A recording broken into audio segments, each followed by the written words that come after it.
आज हम ऑक्सीडेशन और रिडक्शन अभिक्रिया का अध्ययन करेंगे। ऑक्सीडेशन क्या होता है? जब किसी एटम से इलेक्ट्रॉन बाहर निकल जाता है, मतलब लॉस ऑफ इलेक्ट्रॉन। जब किसी एटम से इलेक्ट्रॉन को लॉस होता है तो उसे ऑक्सीडेशन कहते हैं। और जब कोई एटम उस इलेक्ट्रॉन को गेन करता है तो वो अभिक्रिया क्या कहलाता है? रिडक्शन कहलाता है। ऐसा क्यों होता है? विभिन्न तत्वों के इलेक्ट्रॉन त्यागने की प्रवृत्ति अलग अलग होती है। कुछ एटम का लास्ट ऑर्बिट का इलेक्ट्रॉन्स न्यूक्लियस के साथ स्ट्रॉन्ग फोर्स से बंधे होते हैं, जिसके कारण इलेक्ट्रॉन आसानी से छोड़ते नहीं हैं ऐसे एटम। लेकिन कुछ तत्व ऐसे होते हैं जिनके लास्ट ऑर्बिट का इलेक्ट्रॉन्स न्यूक्लियस के साथ वीक फोर्स से बंधे होते हैं, जिसके कारण वो इलेक्ट्रॉन्स आसानी से त्याग देते हैं। तो यहाँ पर एक सीरीज बनाया गया है। इसमें लिथियम ऐसा तत्व है जो इलेक्ट्रॉन इजीली त्यागता है और यह अधिक सबसे ज़्यादा क्रियाशील है। लिथियम की इलेक्ट्रॉन त्यागने की क्षमता पोटेशियम से अधिक है और पोटेशियम की इलेक्ट्रॉन त्यागने की क्षमता कैल्शियम से अधिक है। इसी तरह सोडियम का जिंक से इलेक्ट्रॉन त्यागने की क्षमता अधिक है और जिंक का क्रोमियम से अधिक है।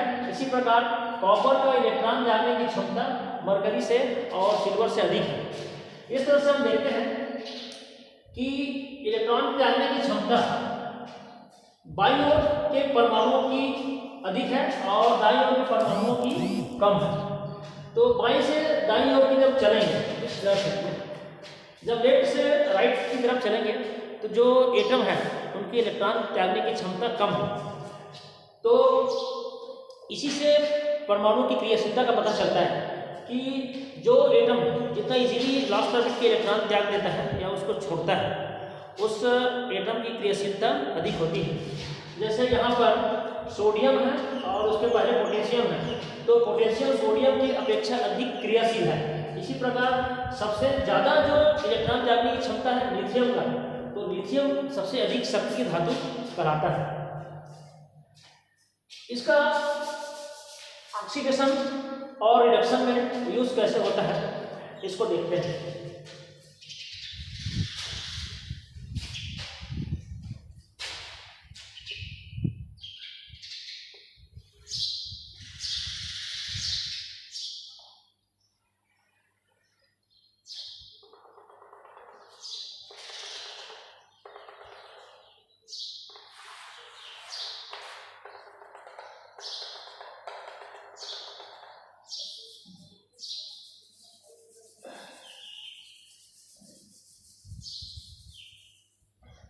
यहाँ पर कॉपर नाइट्रेट का विजय लिया गया है।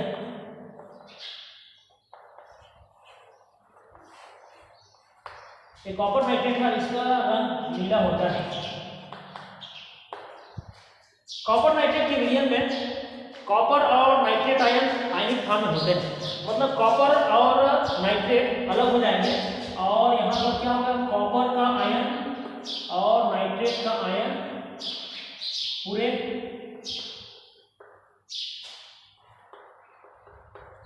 पूरे विलयन में रहेंगे। इनकी संख्या कई मोल हो सकती है। एक मोल में एटम की संख्या बहुत ज़्यादा होता है, जैसा कि आप जानते हैं। तो इस पूरे विलयन में कॉपर और नाइट्रेट का आयन रहेगा। ये आयन सब गतिशील होता है। परमाणु में कॉपर नाइट्रेट आयन गतिशील होता है।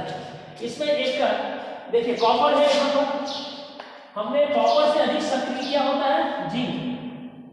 कॉपर से अधिक सक्रिय जिंक है, तो जिंक का एक रॉड है।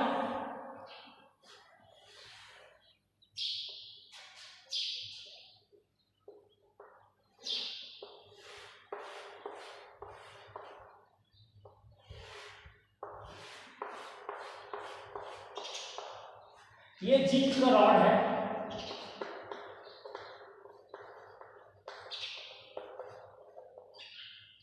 हमने यहाँ पर जिंक रॉड लिया है। जैसे ही जिंक के रॉड को हम कॉपर नाइट्रेट के सॉल्यूशन में डिप करते हैं, जैसे इसमें डुबोते हैं, एक ऑक्सीडेशन रिएक्शन चालू हो जाता है। जिंक है जो यहाँ पर क्या हो गया? सॉलिड फॉर्म में है। जिंक इसमें क्या हो गया? ठोस अवस्था में है। जैसे ही जिंक को कॉपर नाइट्रेट के विलयन में डुबोते हैं, यहाँ पर एक ऑक्सीडेशन की रिएक्शन होता है। जिंक है एस का मतलब है सॉलिड फॉर्म में है, जिंक 2 इलेक्ट्रॉन छोड़ देता है और जिंक आयन में बदल जाता है। इस तरह से क्या हो गया, जिंक क्या होता है यहाँ पर सॉलिड फॉर्म में है, लेकिन जैसे ही इसको डीप करते हैं जिंक का 2 इलेक्ट्रॉन यहाँ पर त्याग देता है। यहाँ पर 2 इलेक्ट्रॉन्स यहाँ पर रॉड में छोड़ देता है और खुद कहाँ चला जाता है, खुद आ जाता है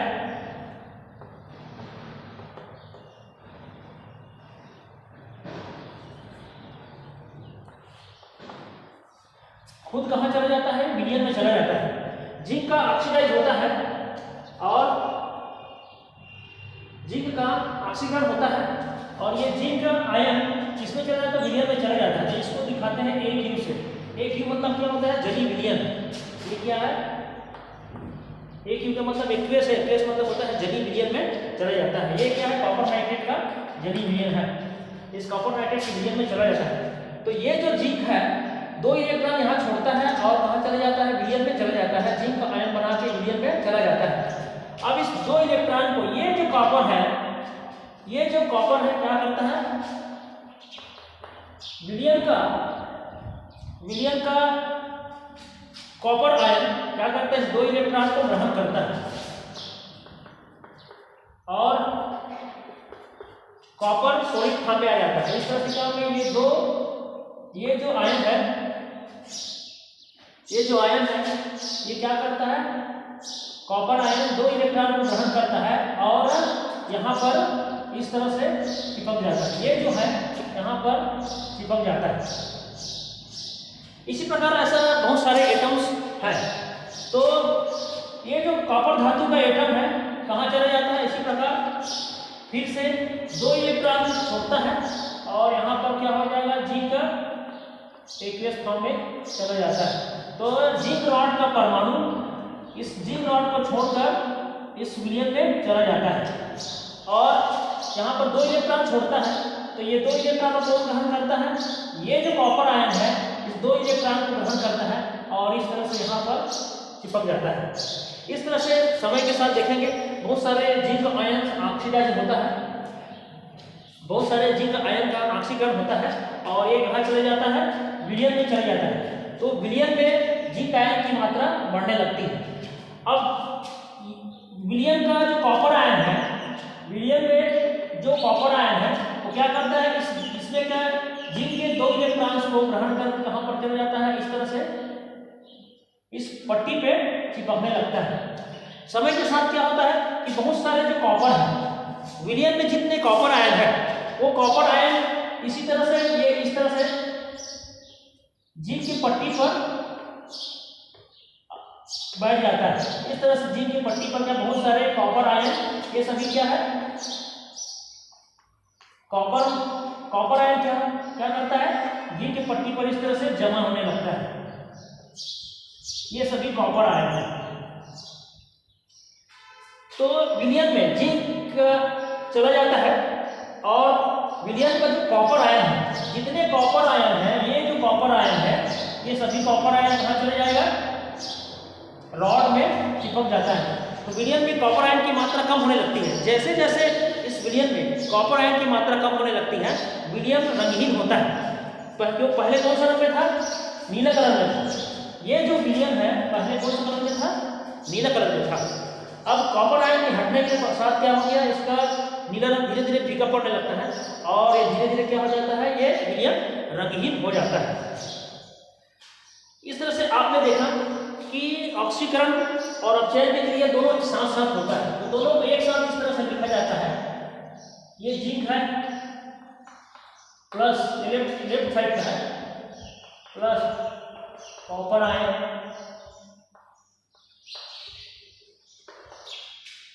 और इधर क्या मिलता है, जिंक प्लस ये दोनों रिएक्शन एक साथ होता है। ये इलेक्ट्रॉन यूज हो गया, इसमें से काट देते हैं।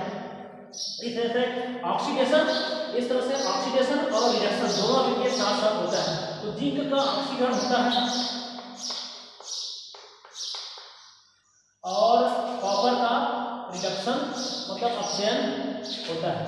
कॉपर क्या होता है, अक्षय होता है। इस रिएक्शन का उपयोग साइंटिस्ट अब अलग तरह से यूज कर रहे हैं। जो काले चमड़ी है, काले चमड़ी में कालापन किस चीज़ का होता है, जब मेलेनिन की मात्रा, एक मेलेनिन नाम का पिगमेंट होता है, वो पिगमेंट जब मेलेनिन नाम का पिगमेंट जब स्किन पे ज़्यादा होता है तो स्किन का कलर डार्क हो जाता है, और मेलेनिन की मात्रा जब स्किन पे कम होता है तो वो स्किन साफ हो जाता है। अब वैज्ञानिक क्या करना चाहते हैं कि इस रिएक्शन का इस्तेमाल अब काले चमड़ी को साफ करने में कर रहे हैं। ये कैसे होगा, इसको देखिए।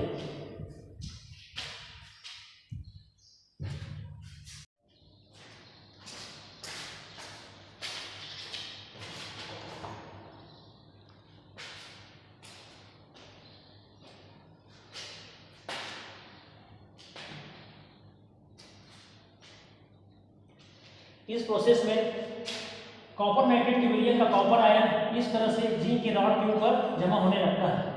समय के साथ बहुत सारे कॉपर आयन जिंक के रॉड पर इस तरह से बैठ जाता है,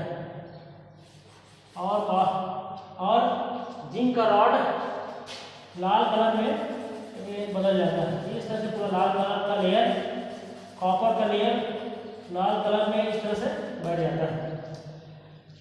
इसका उपयोग कुछ सस्ते धातुओं पर चांदी या सोने का कलर चढ़ाने में करते हैं।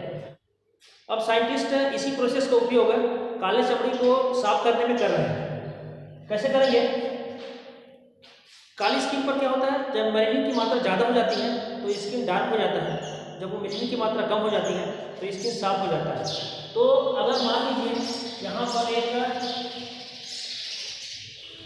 एक काला चमड़ी को हमने लिया है, ये है, ये ब्लैक स्किन है,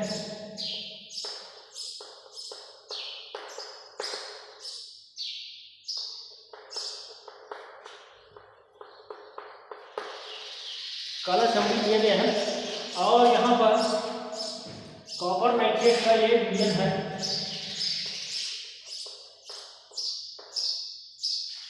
कॉपर नाइट्रेट का विलयन में कॉपर और नाइट्रेट आयन,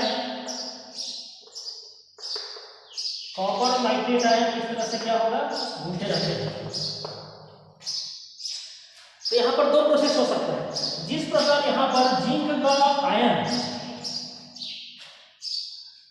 इस प्रोसेस में जिंक का परमाणु इस रॉड को छोड़कर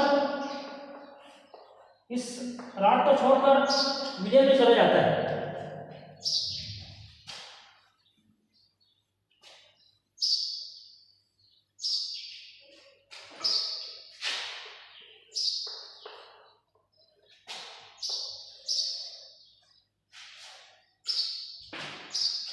इस प्रोसेस में क्या हुआ था, जिंक का परमाणु इस रॉड को छोड़कर जिंक आयन के रूप में विलयन में चला जाता है।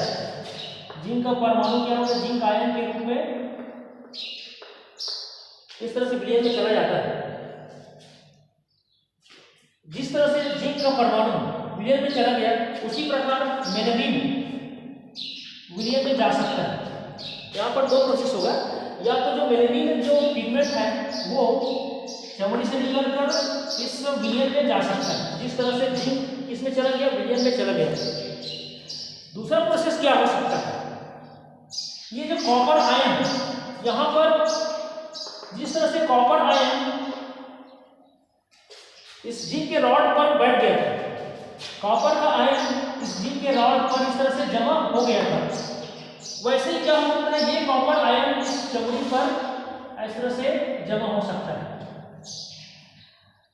तो यहाँ पर कॉपर का जो आयन है, कॉपर का आयन जिंक के रॉड पर इस तरह से जमा होने लगता है। अगर कॉपर का जितने आयन हैं इस स्किन के ऊपर अगर जमा होता है तो इसका ब्लैक कलर चेंज हो सकता है। अगर मेलेनिन निकल कर इस विलियन में चला जाता है। इसका जो मेलेनिन है, ये मेलेनिन कहाँ निकल कर विलियन में अगर चला जाता है तो स्किन साफ हो जाती है। या दूसरा प्रोसेस क्या हो सकता है कि जितने कॉपर आयन है, ये कॉपर आयन कहाँ चल जाएगा, स्किन पर बैठ जाएगा। इस तरह से इसके ऊपर क्या हो जाएगा, चमड़ी के ऊपर लाल कलर बैठ जाएगा।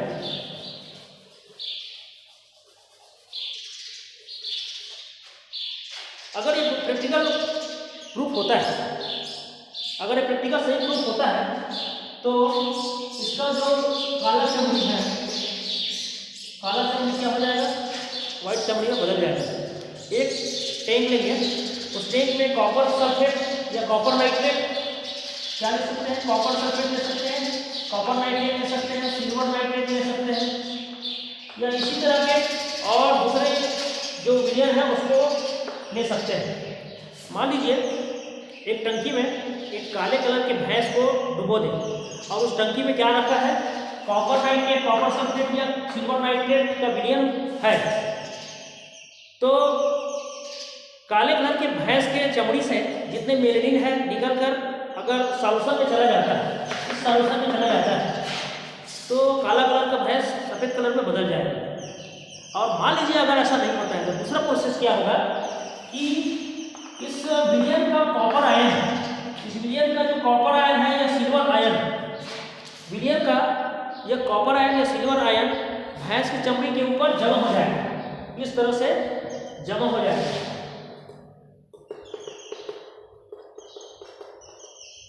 इस तरह से जमा हो जाएगा तो काले कलर का भैंस ब्राउनियन कलर के भैंस में बदल जाएगा। अगर एक्सपेरिमेंटली प्रूफ होता है तो बाद में साइंटिस्ट को इंसानों पर भी यूज करेंगे।